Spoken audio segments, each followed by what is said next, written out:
Well, this afternoon, the UN Secretary-General Ban Ki-moon sent an envoy to Burundi and condemned the violence in the country. He said that those responsible for the violence must be held accountable. Well, joining me here in the studio to discuss this issue are the political activist Vava Tampa, who founded the Save the Congo pressure group, and the news analyst and social commentator Dorcas Gwata. Thank you very much indeed for coming in. So protests now descending into a third day of violence, with demonstrations or demonstrators set upon by police as they protested against what they see as unconstitutional moves by President Nkurunziza to run for a third term. I mean, do you think those protests will make a difference?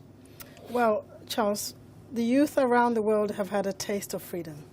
They see exactly what's happening in Burkina Faso. They see what's happening around the world. Why can't they have the same freedom? So you can see the energy on the street. African leaders need to wake up to the fact that if your youth is arising against you, if your population is arising against you, seize that moment to change the population and your policies rather than change the constitution. So at the moment, we've got the right ingredients, if you like, for a civil unrest. You've got a change of constitution, you've got a very unhappy youth, you've got migration out of the country, and you've got a history, Charles, a very strong history of civil unrest and assassinations. And this is a dangerous point to be in. That's a very good point, because both sides are accusing the other of stoking tensions. Do you think this crisis could open old wounds? Oh, possibly, easily could.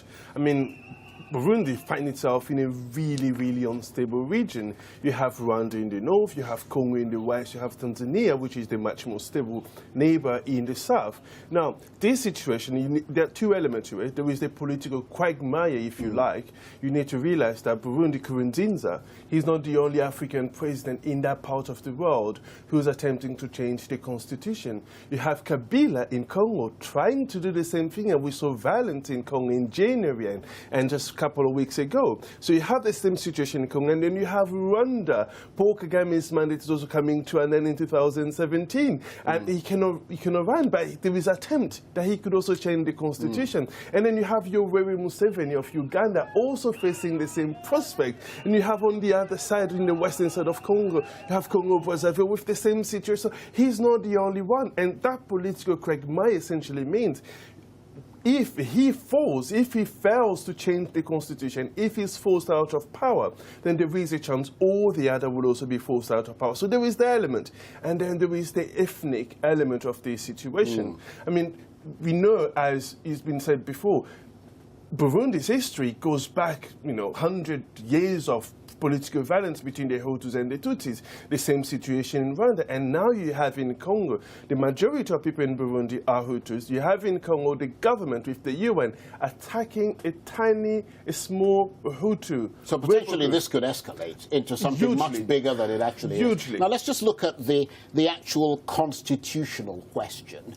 Because the way that I understand it, there are several interpretations to that law.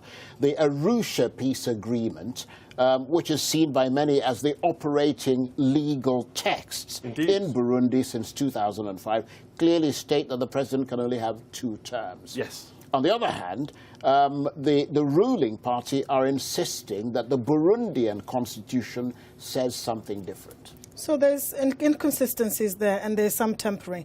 Whichever direction we look at it, Charles, this guy is seeking a third term. Against all odds, whichever way we look at it.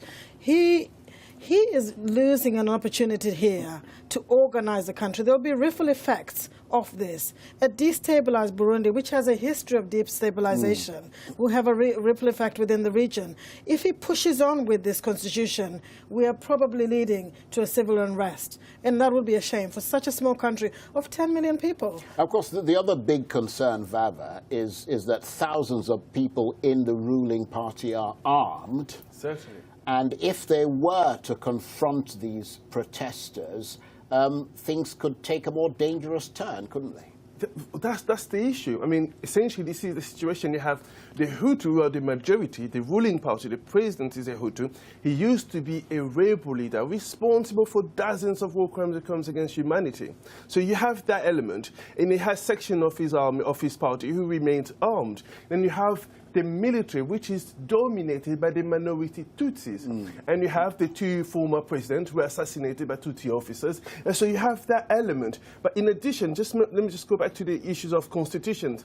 The issue here is the constitution of Burundi and the Arusha text says that the president can only run for 2 terms. Now, the argument which the president is pushing forward is that the first term he was elected by parliament. He was in the people. And because he was in the people, somehow that gives him the green light to go ahead and be elected by the people, which is absolutely wrong because there was nonetheless an election within Parliament. He was elected. That was the first mandate, and this is the second mandate. He cannot seek a third mandate. Right. That is absolutely clear. Now, nearly 25,000 people have left the country this month alone. Many of them have moved into Rwanda. What role do you think Rwanda can play, if any, to stabilize the situation? Very important role. Paul Kagame has his own issues, but what we can absolutely acknowledge is that he's very good at governance issues. Oh, God, no. Absolutely in his country. He has a history, he has a backdoor, and I accept that. He has a role here in stabilizing the region.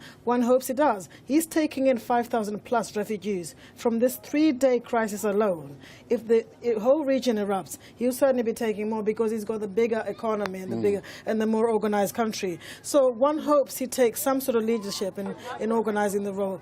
But listen, we're at a junction, a very dangerous junction. And in Africa, as you know, Charles, it doesn't take much to erupt into a civil war. So this is a dangerous position to be in. Okay, Dorcas Gwata and Vava Tampa, I'm sorry we have to end it there. Thank you very much indeed for the moment.